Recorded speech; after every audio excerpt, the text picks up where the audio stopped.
Alrighty, friends, welcome back. Sorry I took another week off. Down here the weather is hitting really weird, so I've been in and out of colds and stuff. But I'm happy to be back. I haven't done a Sabaton in a while, so today we're going to be covering the Great War. Before we get into that, thank you for joining us. If you're new to the channel, please, I hope I earn your subscription. Please like, share, and comment, and tell me any other videos or things you'd like me to react or review. So the Great War is a song from Sabaton which talks about, you guessed it, the Great War.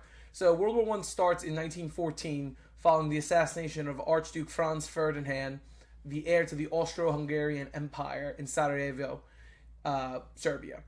So what starts out with Austro-Hungary declaring war on Serbia turns into Russia declaring war on Austro-Hungary, as Russia guaranteed the defense of all Slavic nations. When Austria went to their ally, Germany, Germany said they gave what was known as the blank check. The blank check was pretty much Germany saying, we will back you up regardless of what you do, and we're on your side. So Austria commenced with their war. The Russians mobilized, but by doing so, Germany mobilized. And by Germany mobilizing to attack Russia, Russia's other ally, France, mobilized their army as well. Now, at first, it was just France, Russia, Germany, Austria, and Serbia against each other, along with other Baltic states. But what ended up happening was part of the German plan, the Schlieffen Plan, which called for the invasion of, a quick invasion of France in order to take on Russia. The Germans approached the Belgian government and asked them if they could have safe passage through Belgium. Belgium, however, said they wanted to remain neutral. So the German army in November of 1914 invaded Belgium. By doing this, it dragged Great Britain into the war, and this is where we get the idea of the Great War, because now all German, French, Russian, and English colonies were also involved, as well as Japan. So, we're going to watch the video. As always, I'll stop every few seconds as we continue, and let's get into it. As always, I'm at my friend A.S. Cotter. I love him. I hope he's a friend of the channel. I think I use 90% of his videos. Again, I like to use his videos because he does He does a very good job with editing and using clips from films and such. So this is the Great War. Well, Great War. This is part of Sabaton's War to End All Wars album. Again, it covers pretty much the whole war because World War I is kind of where you see the end of this idea of heroism and glory in war. The warfare brought in through World War I was much different and much more heinous and horrendous. And the fact that people were now able to see it with their own eyes, we've been doing a lot of things on Napoleon Bonaparte and the Napoleonic Wars. And, that's seen as a glory war, the beautiful music, the colors and the uniforms and banners. That's why it's still romanticized to this day. World War I is where that ends, and people see the true reality of war around the world. So, let's get into it.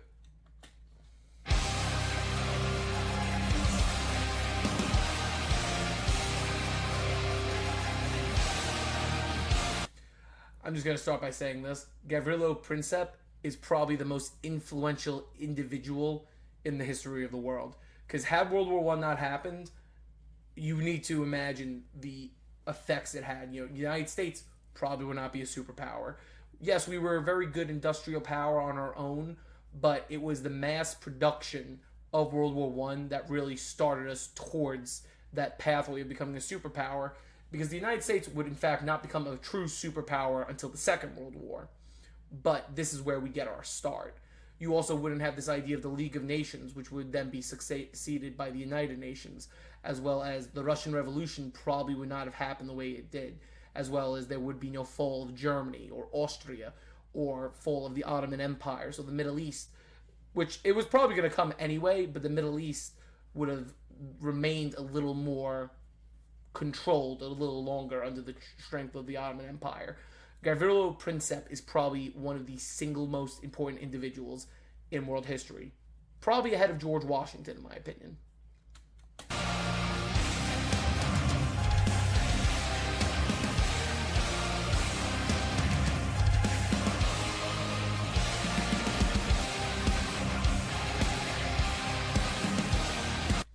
So this is another interesting thing. You see everyone's cheering for it.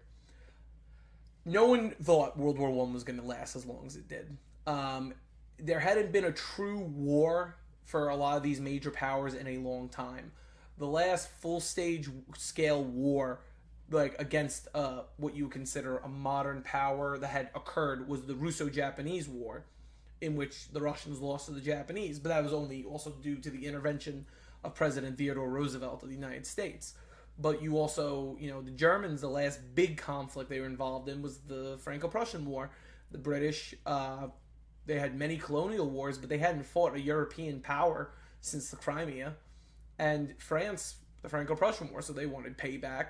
So you had this idea that you had all these generations of young men who were being fed this propaganda and these stories of glory on the battlefield and this and that you need to fight for your nation. There's a very strong idea of nationalism at the beginning of World War One. These are our nations. We love our nations. And this is not what these men expected. These men went in thinking this would be maybe a few months to a year. No one in their right mind thought it would stretch all the way to 1918.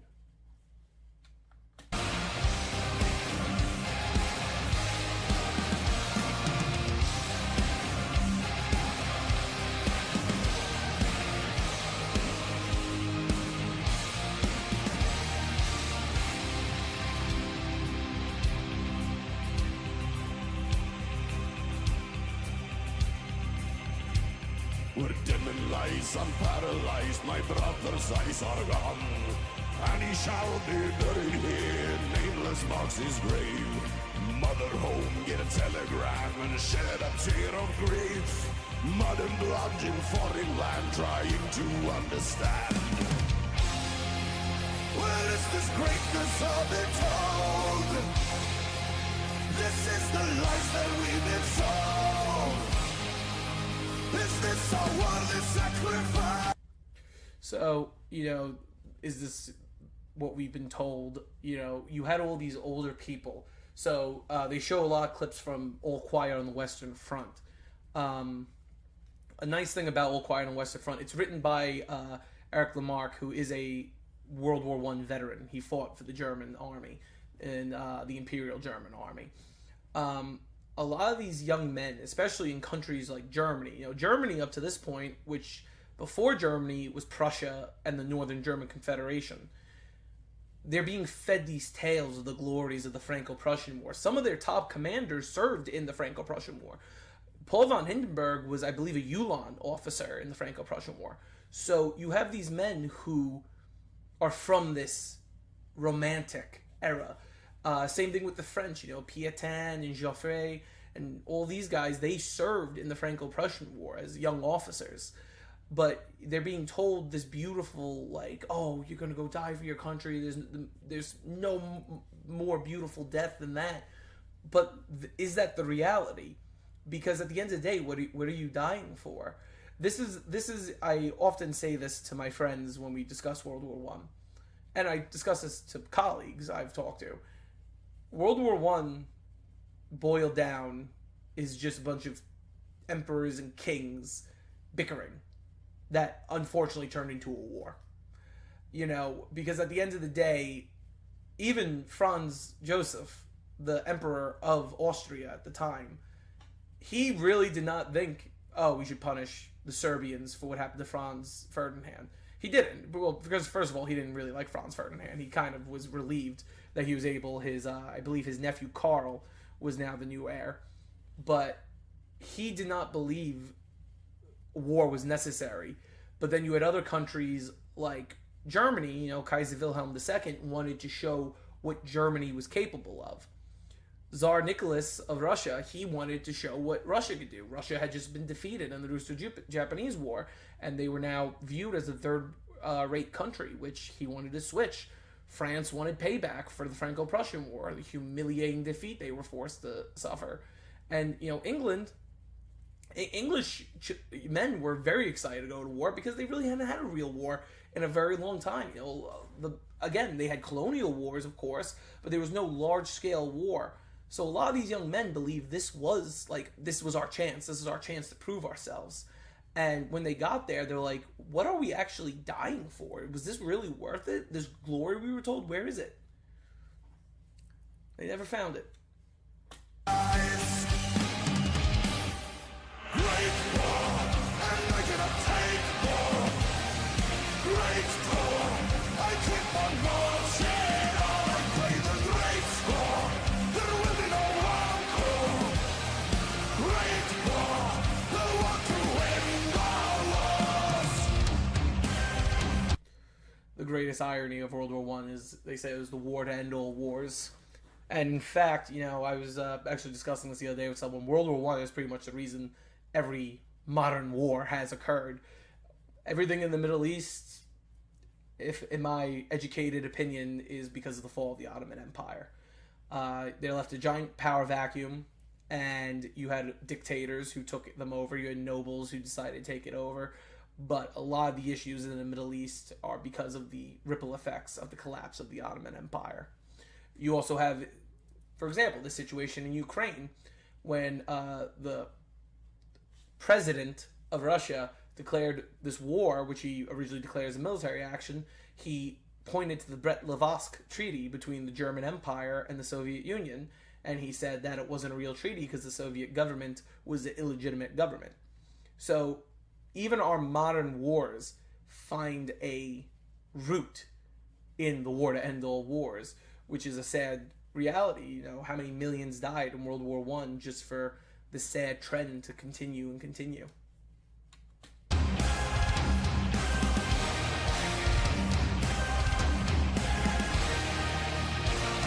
standing here, I'm full of fear, with bodies at my feet. Over there in the other trench, bullets will my name.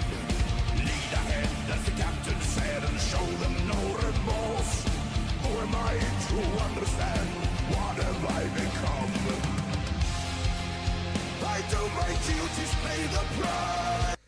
Something else about World War I, there's this idea of we're animals. In the human psyche, as much as we don't want it, we let out our worser instincts, which are animalistic. And right there you see a German soldier attempting to surrender, and the French soldiers just killing him. At the beginning of the war, it was not as brutal. At the beginning of the war, it was actually very gentlemanly. That's where you have like the Christmas truce and things like that. No one wants to kill one another. This is just we have to fight. That's it. We could be brothers. They again showed a clip from All Quiet on the Western Front, and in that scene, oh my gosh, why do I forget his name? I've read that book 1,000 times. Paul. Our main character Paul is sitting there with a French soldier he just killed, and he's saying, we could have been brothers. I don't understand why it had to be this way. But as the war progressed, it no longer became, we're all human. Why are we doing this to each other? It became either I'm going to live or I'm going to die. And if that means the other person has to die, so be it. And sadly, a lot of times, there was no mercy. A lot of times, it was, no, you're going to die because I'm not dying. So it's either I live and you die, or you live and I die. And that's unfortunately what became the go-to. And then, I wish they kind of, in this, you started with the early war looks and then it progressed to the end of the war looks. Because, like, right here we see an officer and infantryman with Adrian helmets on. And we've seen the Steinheims and the Germans. But, the other thing that's big with World War I is the progression of technology. Gas warfare. Fritz Haber from Germany is one of the first to create this weapon. And even machine guns. Like, machine guns were being used beforehand, but not on the scale that it was in World War I. And, this is where we start going from what I would consider that romanticism. The French were moving into World War I. They were still wearing their navy blue coats with their red trousers and red kepis. But as the war went on, they turned to the powder blues, and even towards the end of the war, they turned to khaki. And I believe the blue is still their dress uniforms today, but the khaki is their general field uniform still. But the Germans, same thing. They went in with the Pickelhaubs. The Pickelhaubs are just leather. I know a lot of people think that the Pickelhaub is I have one. it's a ceremonial helmet. It's not a field helmet. That's why a lot of times, you see the pictures of the Germans, so the videos here of the Germans with the pickelhaubs that have wrapping around them, because they weren't actually for defense. They were ceremonial, because if you think from the Renaissance up to World War One, people usually wore caps to fight, or shakos.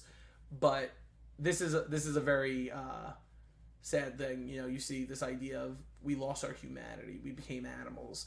In the heat of battle, men do evil things to each other. I know the world is sacrifice. I know my deeds are not in vain. Great war, and we're gonna take war. Great war, I keep on marching on. I play the great score. There will be no encore. Great war, the one to win all wars. And feet by feet, be the place of the mile here. Though men were falling, we see heroes rise. We face the heat as we are fighting until the dawn. So follow me and we will write our own history. Well, as we get into the guitar solo, as always, this is the terrifying reality of trench warfare. You're literally just wave attacking one another. That's what you're doing. There's really no flankings. There's no real maneuvering. It becomes, one, a battle of attrition, and two, a battle of who has more people. And the sad thing is, the way the trench systems are set up, that's why for so long the war was just a stalemate. Because what you would do is you would charge the enemy trench, but there's support trenches behind them. So yeah, you chase those guys out, but now you are miles away from your supplies, and they have more men, and they can retake their trenches, and now you get thrown back, but they chase you, but you have support trenches as well, and you throw them back. That's why this stalemate of back and forth continued to happen, because you had this situation that's literally all they can do. And, I'm not going to be a Monday morning quarterback to the generals and field marshals commanding these armies, but at the same time, it really shows the distance these people were having with the front to not understand why their tactics weren't working. And, some of them did. The Germans actually were planning a huge tunnel system that was supposed to go under the Allied trenches, and then they were going to burst through right under the trenches and with a massive attack. And would that have worked? No one knows, because honestly, you would have had the element of surprise for a few moments, but they were tunnel rats. Those are soldiers who would dig around under the trench systems and things. It probably would have been discovered at one point, and the Allies would have been ready for it. But you had these new ideas. That's why we brought in tanks. The French are one of the first, and they had actually the most. We look at World War II and we say, oh, well, the Germans obviously had the most tanks. In World War I, the French actually had more armor, and they were actually manufacturing them to the point that the Americans and British were using their tanks as well. But it's this horrifying way that we created things. Tank systems are what became modern tractor systems. These horrible things that were created for war found use in a peaceful world, but at the same time, it took us having a war to quickly come to that technology.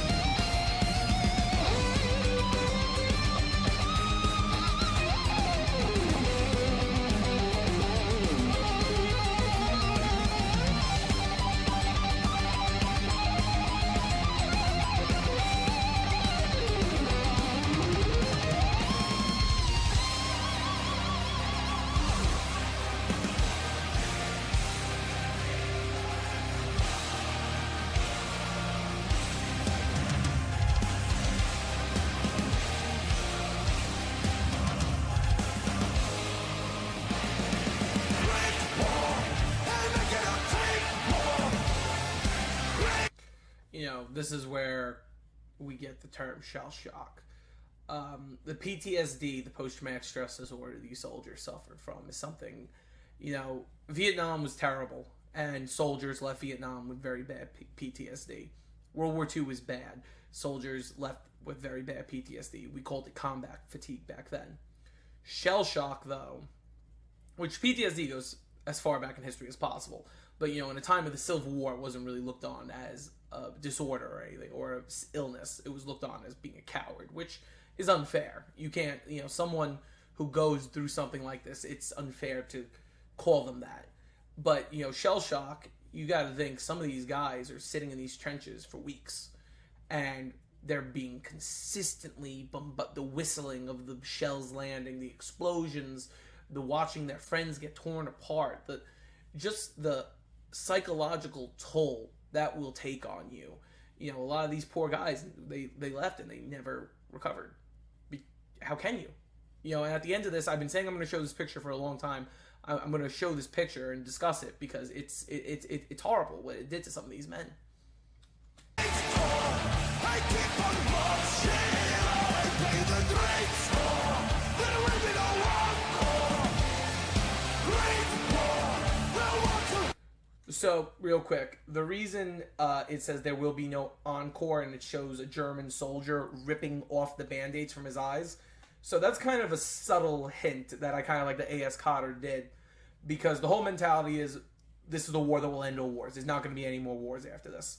Now, that scene, that man who's ripping the band-aids off his eye is actually supposed to be Adolf Hitler. That's a scene from the movie Hitler Rise. Well, it's not a movie. I think it's a TV series. It's called Hitler Rise of Evil. It stars Robert Carlyle, who plays Adolf Hitler, Liv Schreiber, Peter O'Toole, who plays Paul von Hindenburg. It actually is a pretty shockingly good cast. But that's why it's kind of a subtle hint that there will be no encore, but it lands on him doing that because Hitler was very much... A lot of the things that pushed him were the ripples from World War I. He was a soldier. He did earn an Iron Cross. Did he deserve it? I don't know. But he was a soldier in a Bavarian regiment that fought in the war. He was wounded, and when he actually got back to Germany, he became a spy for the German government. And that's how he actually met the National Socialist Club, which at the time was just the National German Workers' Party. It wasn't the National Socialists yet. It wouldn't become National Socialist until he took control. But that's how he was actually introduced to them at a beer garden. But, you see the emperors who then did not make it out of the war. You had the German Empire, the Ottoman Empire, the Austro-Hungary Empire, and the Russian Empire. All four collapsed in the wake of World War I. The German Empire became the Weimar Republic. Austria-Hungary got separated. The Austrian government became its own republic, and Hungary became its own republic. Russia obviously collapsed and became the Soviet Union. It was a Russian republic for a little while, but it collapsed again and became the Soviet Union under Lenin and his Bolsheviks.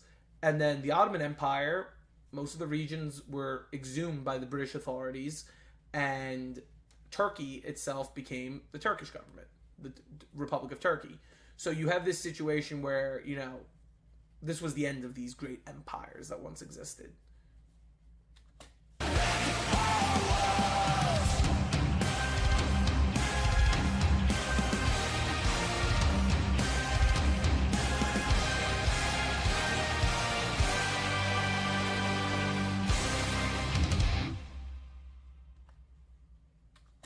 So right there, that shows you what happens right after World War I, when a house painter started his rise to power.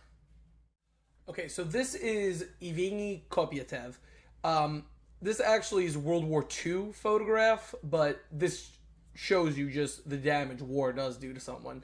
He did serve from 41 to 45, so about the same span as the First World War, but you can just see the difference in his face compared to, when he first started to the end of the war.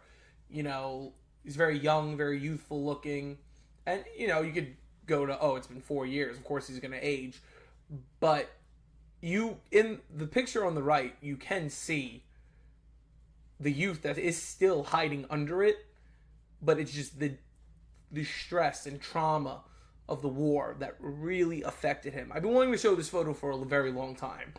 War does age people, very much so. You know, there's a great line in the Lincoln movie where Grant and Lincoln are sitting on a porch talking, and Grant hadn't seen Lincoln, I believe, since the spring of '64, when he assumed command of all the Union armies. And he tells Lincoln, he's like, you've aged 10 years since the last time we've talked. And it was less than a year ago. So war definitely has this effect on people.